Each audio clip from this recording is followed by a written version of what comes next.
Able, we're 97 overhead. The video camera is running. Okay, Able, can you go ahead and call it? I screwed up there. I don't see him, you know? There he goes.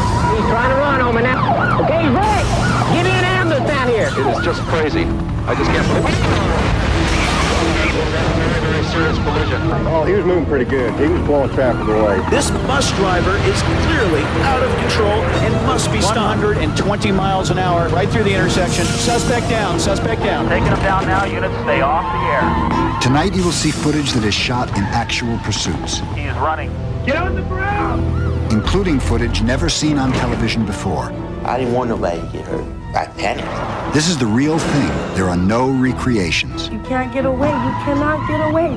Speed is 90 to 100. These heart-pounding chases are filmed from cameras installed in the pursuing officers' cars, as well as police and news helicopters on the scene. Shots fired. Some of the footage you see will be alarming. It is meant to be a warning. Oh my God. You'll see the fastest and the most dangerous pursuits, as well as some of the most bizarre and unusual chases ever captured on film. Fasten your seatbelts. This is the ride of a lifetime that may just save your life.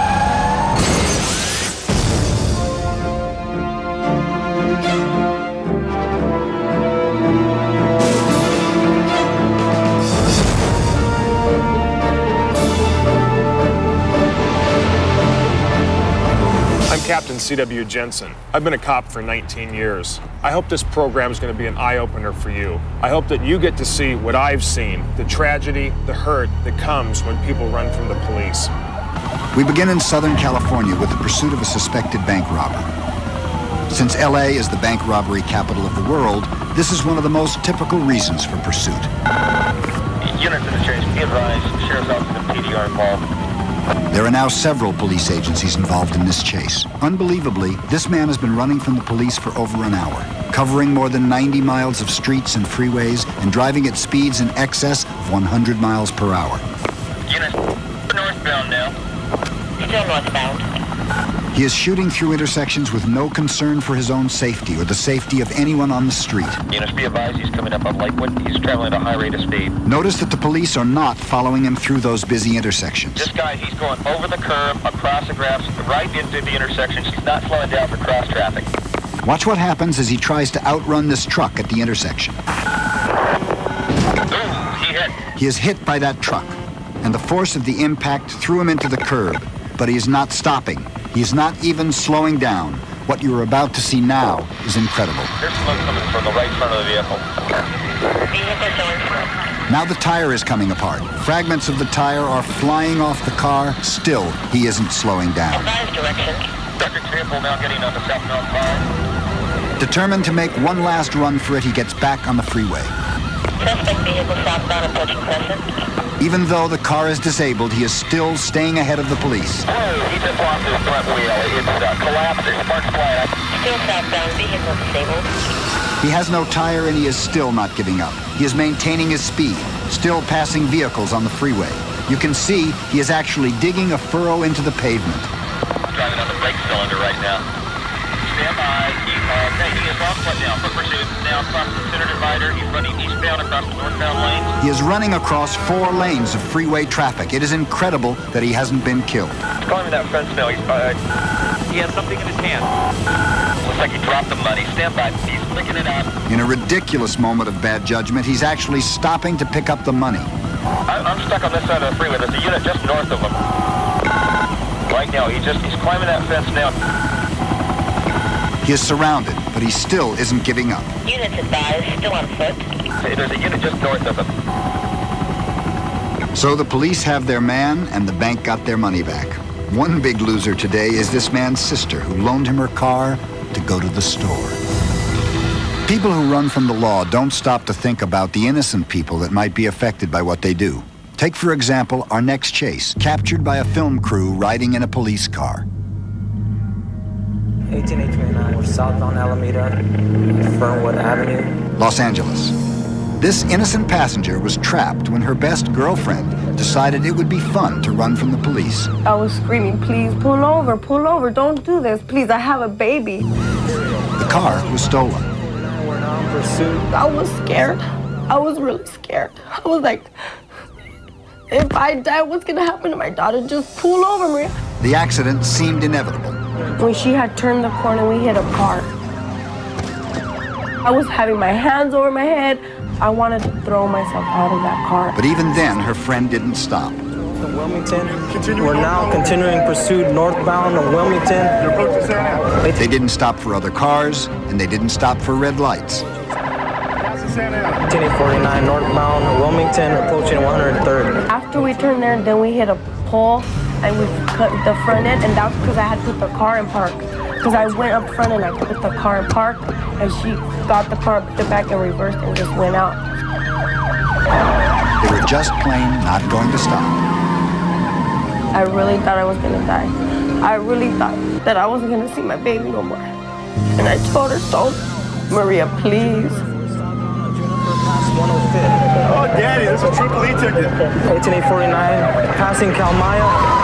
18829, we're eastbound 108, passing Mona. You're approaching Alameda.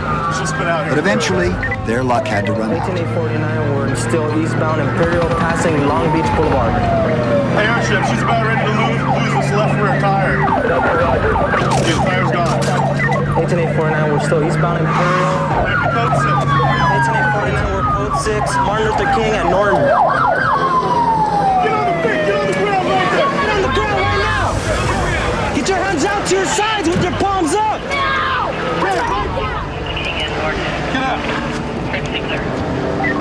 Another pursuit ends in arrest and humiliation. I don't want to go to jail, man. Don't run, I'm serious. You can't get away. You cannot get away. But to every police officer who ever gave chase, these pursuits all have one thing in common: fear. Every pursuit starts out with an unknown ending. You're gonna start to sweat, you're gonna breathe hard, your heart's gonna be pounding, your ears gonna be ringing.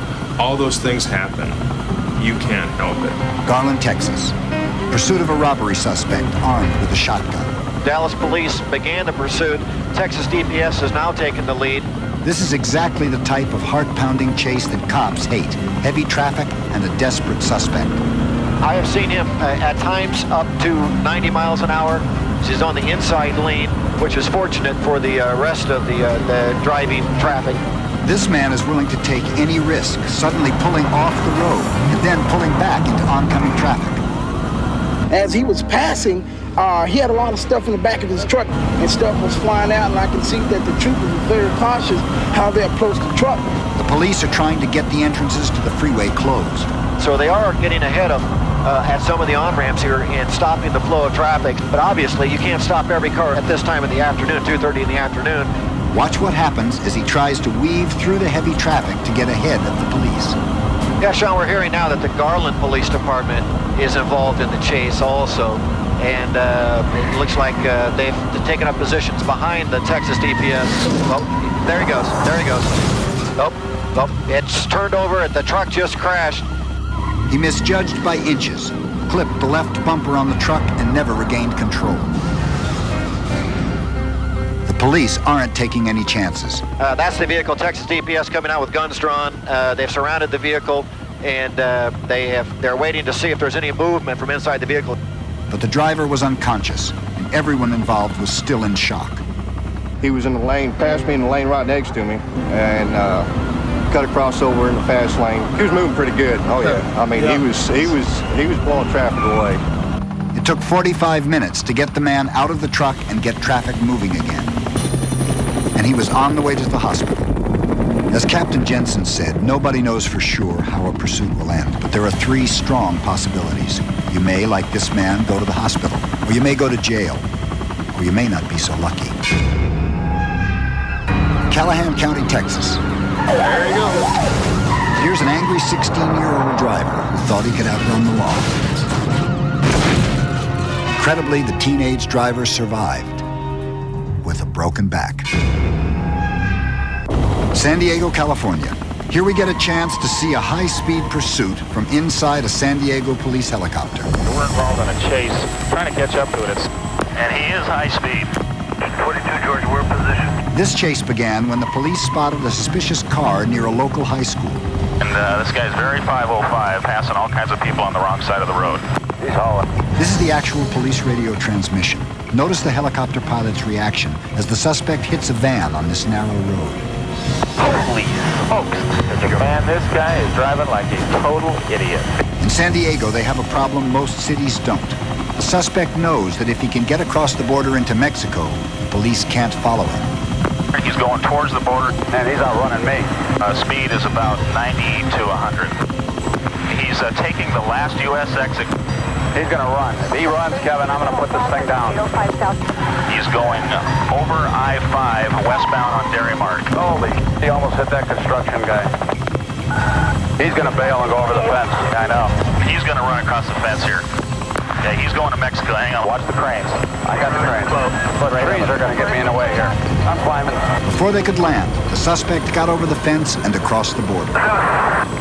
Okay, well, he is in Mexico. Hispanic male, white t-shirt, black pants, white tennis shoes. This is one of those times the bad guy got away, but he left something behind.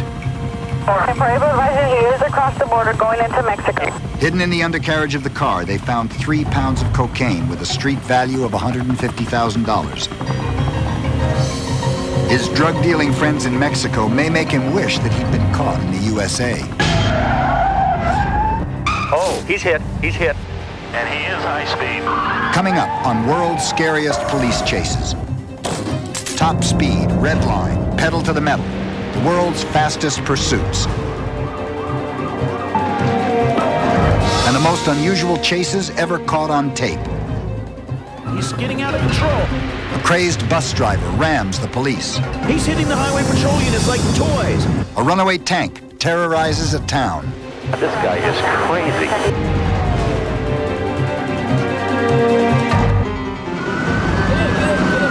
Speed, the ultimate thrill, the American dream. For the love of speed, we've built faster machines and better roads. But when you combine speed with desperation, you get the world's fastest pursuits. People in the community expect the police to catch crooks. Unfortunately, sometimes the crooks don't want the police to catch them. If you can get away, you're going to get away with whatever you have. Trains, planes, and automobiles, it doesn't matter. You're going to try to get away. Los Angeles, California. An undercover officer attempted to stop this man for questioning. We're listening to the live broadcast of helicopter reporter Bob Turr flying directly above the pursuit. The suspect has no regard for stoplights, stop signs, now traveling on surface streets off of Imperial at 120 miles an hour. He's wanted for 245, assault with a deadly weapon. Back on the freeway, westbound 91. Woo. Yeah, this is a fool. Right now, we're just amazed that nobody has been killed, including the driver. This is one of the most dangerous pursuits. Wanted for assault with a deadly weapon, using the motorcycle as that deadly weapon. He's had numerous close calls, almost hit a car, and now moving, continuing eastbound, now moving at, we're showing 100 miles an hour, accelerating, passing a big rig. This suspect being chased by the Garden Grove Police Department, at least initially. They gave up the ground pursuit, turned it over to the air units, and so far the air units have been trailing the suspect. It is a red Honda, speeds in excess of 120 miles an hour, and they're now off the freeway. And I got to tell you something, those speeds, some of those high speeds were on surface streets through residential neighborhoods. There he goes. There he goes. Suspect down, suspect down. But amazingly, the man is still not subdued.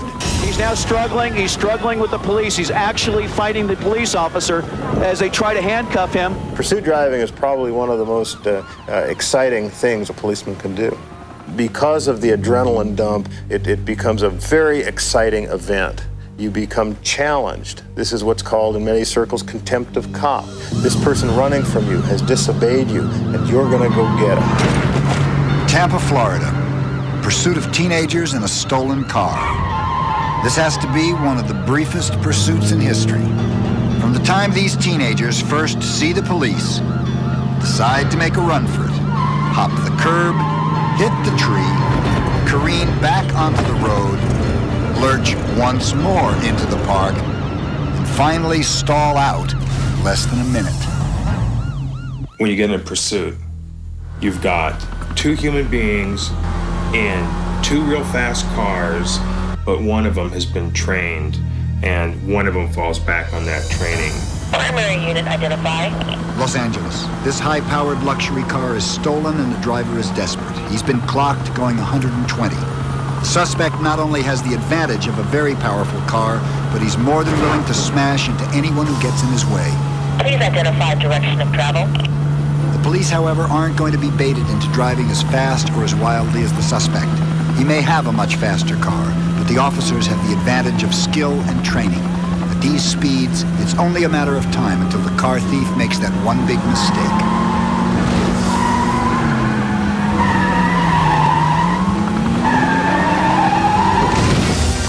Get your hands out to your sides with your palms up! We're now in Phoenix, Arizona, where the pursuit of a stolen pickup truck turns into a tragedy. This brand new truck was stolen from in front of a convenience store less than 20 minutes before. Okay, now this person's more or less boxed in, but look at that. Cut right into it. This person seems bent on a rather suicidal path. Very heavy traffic, slowing this fellow down somewhat. They keep on taking the center lane. The high-powered truck has managed to stay well ahead of the police. Cruiser coming up ahead, has the road partially blocked, going right through that intersection into a residential neighborhood now here on the west side of town, and on the smaller two-lane residential. It is just crazy. I just can't believe it.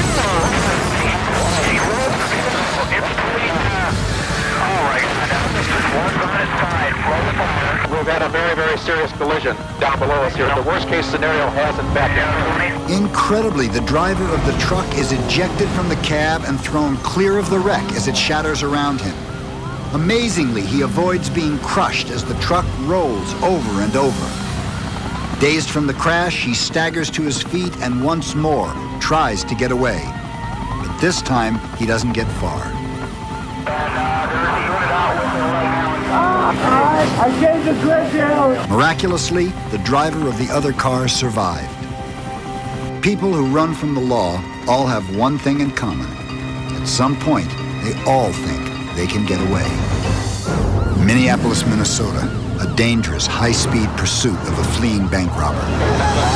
The bank robbery party is armed southbound from Highway 5 now. As smart as we try to be, as innovative as we try to be, there are some times when these situations will conclude with deadly force. This is a case where the bank robber is believed to be firing at the police.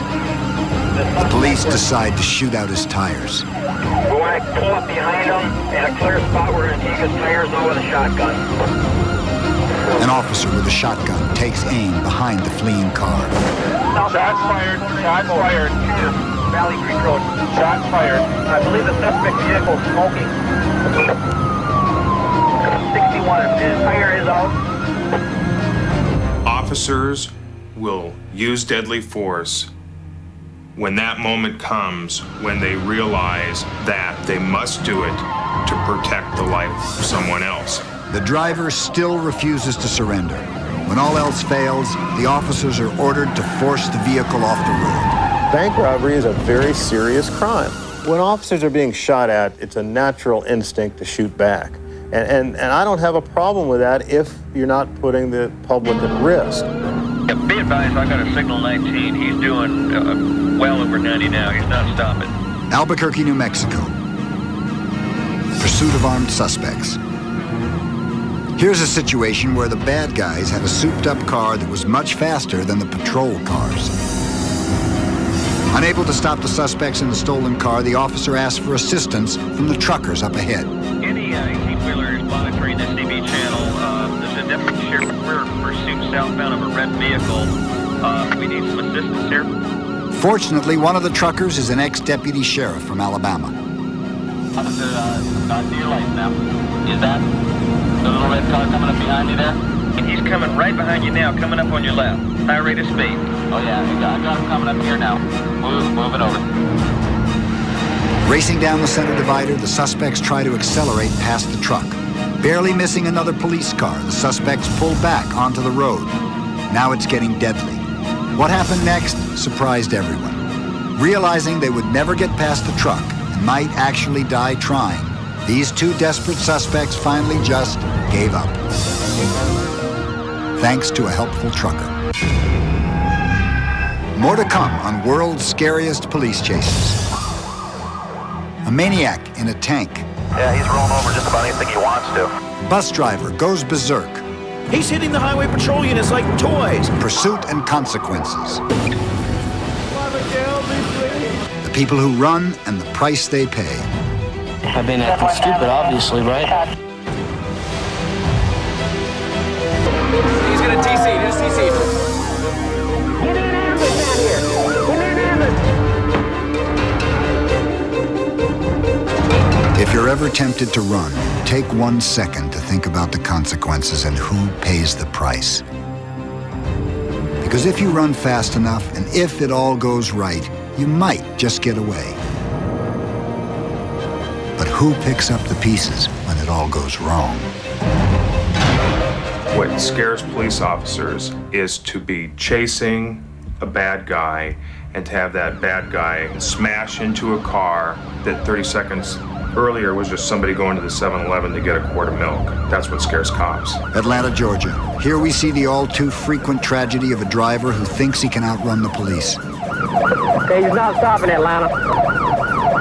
Okay, I'm getting him over an emergency light. Okay, he's trying to run on me now. He's getting off on the loop. This is a police officer's nightmare. This driver has passed the officer. Thinks if he goes just a little faster, maybe he can get away. Hey, Rick! Give me an ambulance down here. Give me an ambulance, Atlanta. The fleeing truck is struck by one car, lifted in the air, and then struck broadside by another.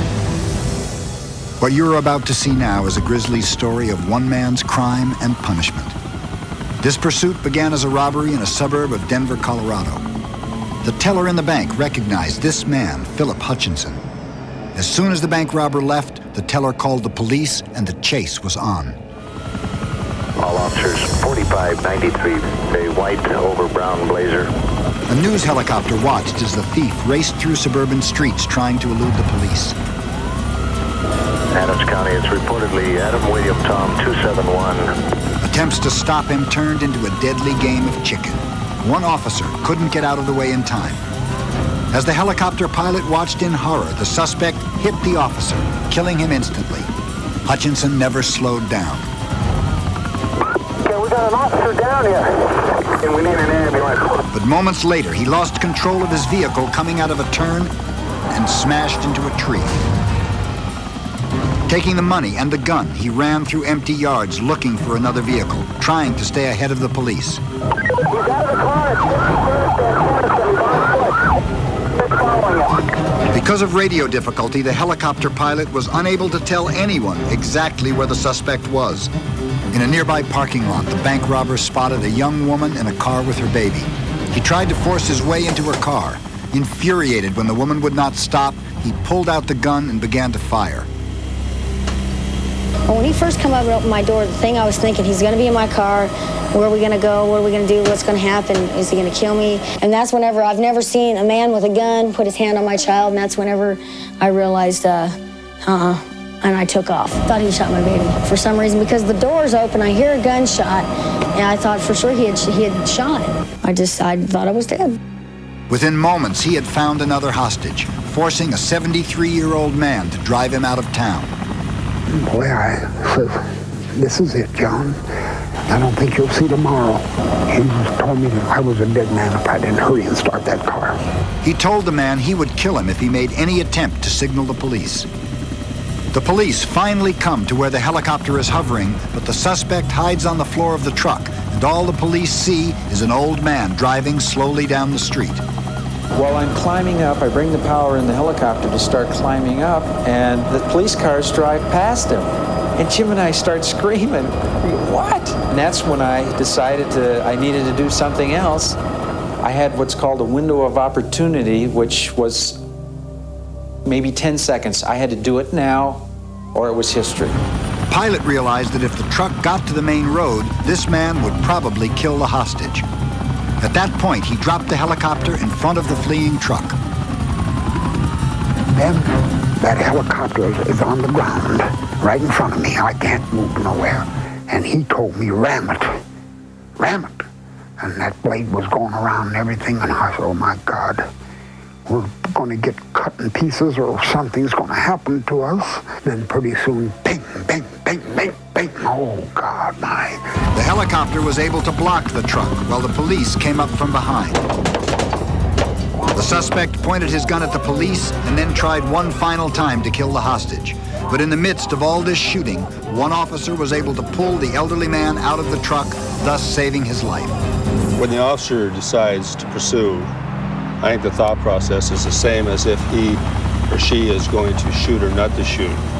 And the end result could be as serious, if not more so, because this is the same as a 2,000-pound bullet. Here we are in Coronado Beach, California, with a typical and tragic example of a pursuit in which the person ran simply because they were being stopped for a ticket. Okay, Abel, can you go ahead and call it?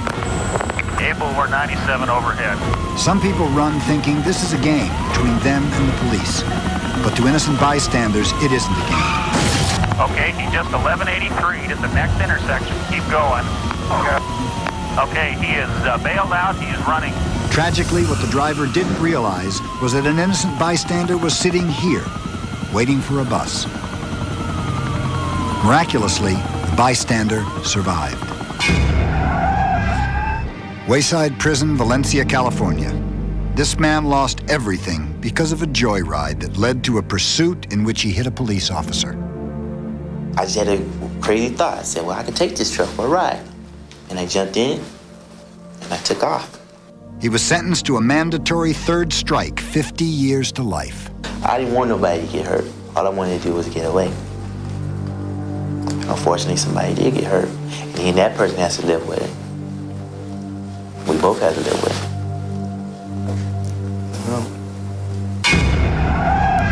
Los Angeles, California. This pursuit won't wait until these two LAPD officers finish their meal. No, wait. Gotta get this guy. We're right there, too. All right, they're coming this way. Yep. Somebody's in pursuit. You got a primary unit in pursuit and a secondary unit in pursuit of a white utility truck. It's possible it's a vehicle. They know the suspected vehicle will try to get out of the area. Block the roads off. Block the roads off. There he is. The other way. The other way.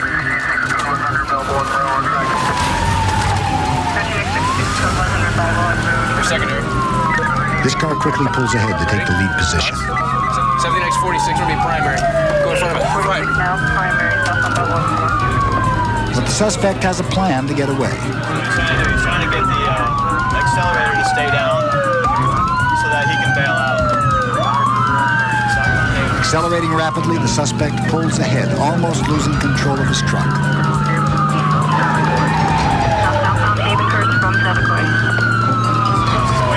Okay, just lost his wheel. You're now eastbound. Then the suspect's luck runs out. Okay, he's gonna TC. Just TC.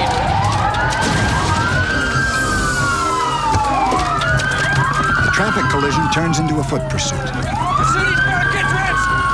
At this point, the man has everything to gain and nothing to lose. But the two police officers are just a little bit more determined and a little bit faster. Suspect is in custody. He's got an odor of alcohol on his breath, so he's been drinking. Yeah, I've been drinking. I'll tell you right now, I mean. If you look it up, I'm sure I got a couple DUIs in there. I've been acting stupid, obviously, right? Drinking and driving and running from the law. And this man paid the price. Coming up, more action. Big trouble. Yeah, that's more than my own. On World's Scariest Police Chases.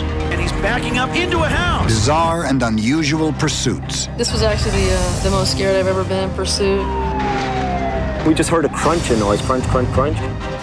A suspect gets away. The woman falls out of her own car, and the highway patrol asks, how in the world do you stop a 14-ton bus? He is now completely out of control.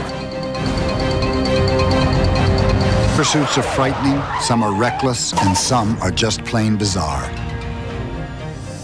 These are some of the strange and unusual things that happen when people run from the law. Oh my God. Inglewood, California. When it comes to bizarre chases, the police are still puzzled by this one.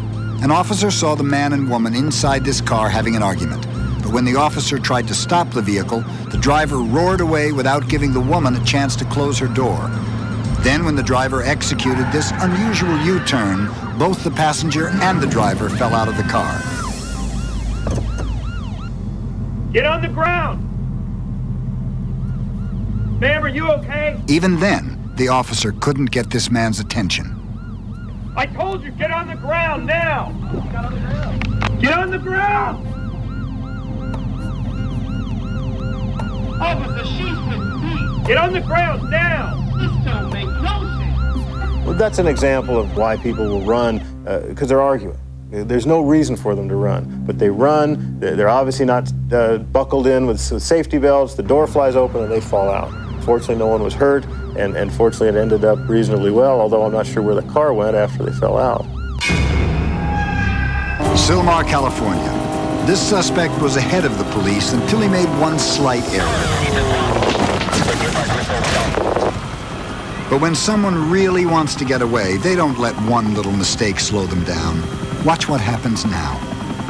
Incredibly, the man survived. Stand by. Okay, he is on foot now. Foot pursuit. He is running now. Clarkston, Michigan. One of our most unusual pursuits began when this officer stopped a drunk driver. The camera mounted on the dashboard of his car is running as he takes the intoxicated woman into custody. The officer handcuffs the woman with her hands behind her back and places her in the back seat of the squad car.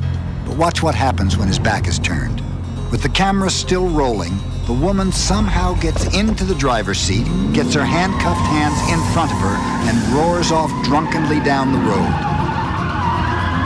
Driving at speeds over 100 miles an hour, the handcuffed woman finally loses control, goes into a spin, and stalls in the middle of the highway, where the police find her moments later. The police car was not damaged.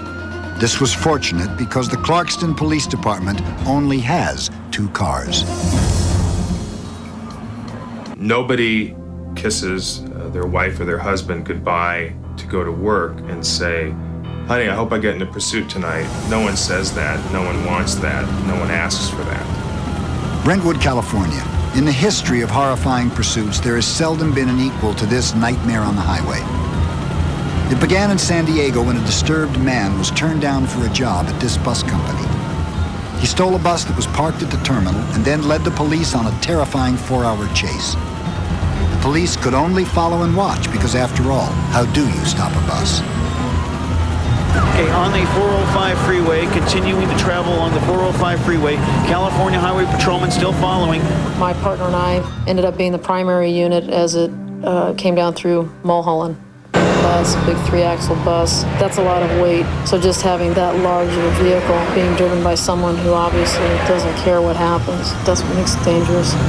Westbound Sunset Boulevard, he almost getting out there, highway to speed. He's now skidding out. He's skidding out of control. This bus is out of control. Now he's moving out. He's okay across the center divider. Oh man, it's stopped. Will the pursuit stop? Cloud of smoke? No, he's still moving. This was the most scared I've ever been in pursuit.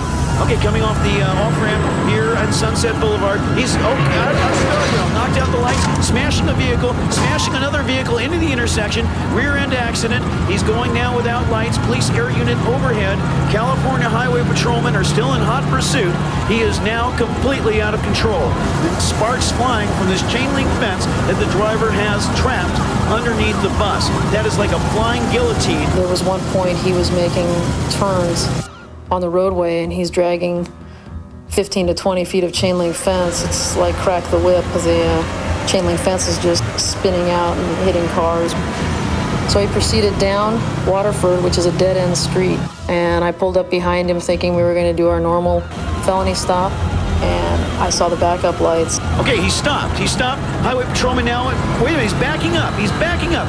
He's hitting the Highway Patrol units like toys. They're smashing up like toys. He just came straight down the right side of my vehicle. My partner was getting out, so I yelled at her to get back in. I think I even grabbed her shoulder, at which time the bus was already backing up. She had her feet outside of the vehicle, and she barely got back in the car when the bus struck the right front door of my patrol car, slamming it shut.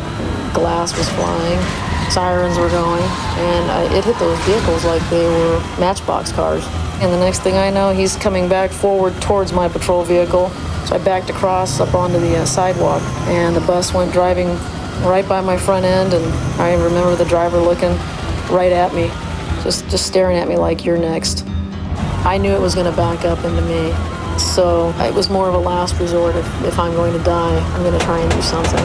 He stopped. Highway patrolman firing on this bus. Shots have been fired, and he's backing up into a house. The man has struck the garage portion of a home. Between my shooting and the other officer who was on the other side of the bus, there were bullets ricocheting inside the bus, and the only reason that he veered off path was because he had to duck down. After he backed into the house, he just sat there with his hands gripped on the steering wheel, just staring out at all of us. One of the officers retrieved a crowbar and actually went up and broke the window, and then was able to get the door open. And even at that point, ordering him out at gunpoint, he still wouldn't get out of the bus. And as of this time, he is in a mental institution. No defense attorney wanted him. They kept pawning him off for 1.5 years. Luckily, this homeowner was not at home when the bus crashed into her house. My neighbors told me it was absolutely frightening with the gunfire and everything going on and the helicopters, and so it was pretty scary, and I'm glad I wasn't here. This was actually the most scared I've ever been in pursuit, not only for myself, but for my partner. It's something I'll never forget. Next on World's Scariest Police Chases. Get out of the street and go back in your house. You're in danger. A day of terror. A tank on the rampage, and there was nothing the police could do. We're running out the front door, and there's a tank coming down the street. And just as I got out in the driveway, he ran over my truck.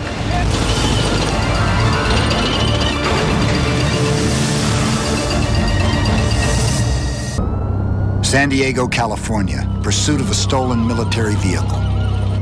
For sheer terror, nothing has surpassed the day this city was held hostage by a deranged man who went on a rampage with a 100,000-pound tank. I'll call it the best I can. I'm trying to get this whole mess on videotape. He's in big trouble. Yeah, that's putting him out. The police were able to find out that this man had armored vehicle training and had stolen this tank from a local armory. He was also known to have a history of emotional problems. When I first heard it, I thought it was a joke. This is bad. He's running over fire hydrants. You got hydrants that are blowing water in the air. Get your loudspeaker down, please. This is the San Diego Police Department. Everybody go back in your house and get off the street. He's doing these cars on purpose. We heard the rumbling sound, and I saw a tank coming down the street. Thought it was a drill or something. Cars that are following him, and I have no idea why. Oh my God. Holy moly. Yeah, he's rolling over just about anything he wants to. I was in the locker room at the end of my shift, and I heard the call come out on the radio, so I went back and got my patrol car and headed to the area. This is the San Diego Police Department. Get out of the street and go back in your house. You're in danger. See if we have any SWAT equipment that can help us out with this thing. He was coming, we just heard a crunching noise, crunch, crunch, crunch. It was during that time of day where people are getting off work or out of school. He's coming up towards the school. Okay, 10-4. It was a lot of people here. A lot of them were just in shock. I didn't think they would ever going to stop him unless he ran out of gas. Somebody get a hold of the armory and find out if this thing is loaded. The gun, he was, it was circling while he was driving, so we thought maybe he was taking aim at something, to fire it.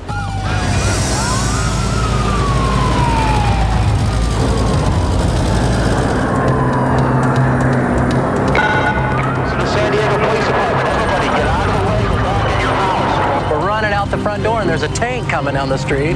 That palm tree is on the front of the tank, and just as I got out in the driveway, he ran over my truck. He took out the telephone poles over there, and he headed down the street and ran over that blue car right there, and then he went back and he ran over the fire hydrant and just kept on going. This is like a war zone over here. And I know he hit one occupied vehicle with a family in it, and they just barely escaped before the car was crushed. He hit the pole, dropped them like they were toothpicks, and just snapped them down on the ground. Traffic out of harm's way. This is the worst thing I've ever seen. It looks like he's going to go westbound. Get out of the way. Get out of the street. You're in danger. This is the San Diego Police Department. These cars ain't going through there. What kind of a person is inside this tank? What I was told was he had served in the Army as a tank crewman. So he definitely had tank experience. He had the same school that I had gone to. When I got behind him, it was just before he got on the 805 southbound freeway. He had tried to run over a couple of police cars that got in his way or that he could see and maneuver to, and it was still going at a good 60-mile-an-hour clip up the freeway. They called our SWAT guys to see if they had anything in their arsenal that could stop him. They do not have the ability. They do not. That's do not. They called the National Guard Armory to see what they could do to stop it. Those weren't viable options because the Armory was miles away by that time. The tank comes equipped with a what they call a nuclear, biological, chemical warfare system in it, which means he has fresh air to breathe, so if we used any chemical agents, they'd have no effect. At this point, the man in the tank fell back on his military training. He decided to cut off his pursuers by putting a barrier between himself and the police. How? Knock down a bridge across the freeway.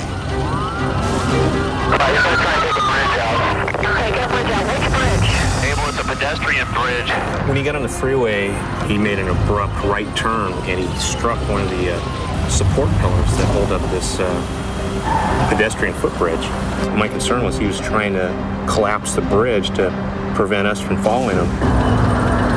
Well, after a while, he gave up on trying to knock this pole out. And he continued on south. One of my concerns was that he may have live ammunition on board. He might make a stand and start fighting. At this point, it looked like he's trying to maneuver the tank into the oncoming traffic, and if he had done that, we would have had a major chain reaction accident. Oh my God. Abel, he's on 805 just north of Genesee.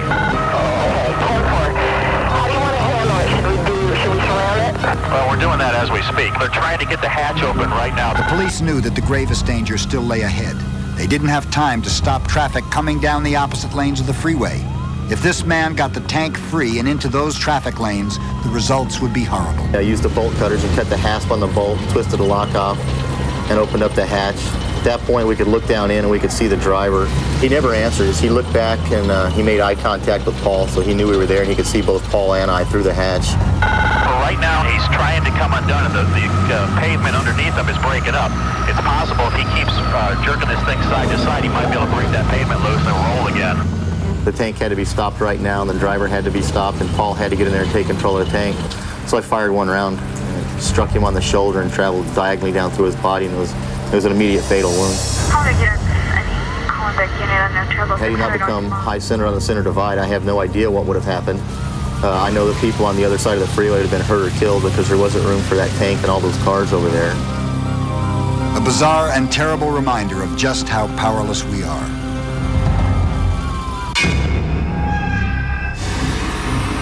When we come back with World's Scariest Police Chases, a frightening pursuit on Easter Sunday morning, and two officers are an inspiration to us all.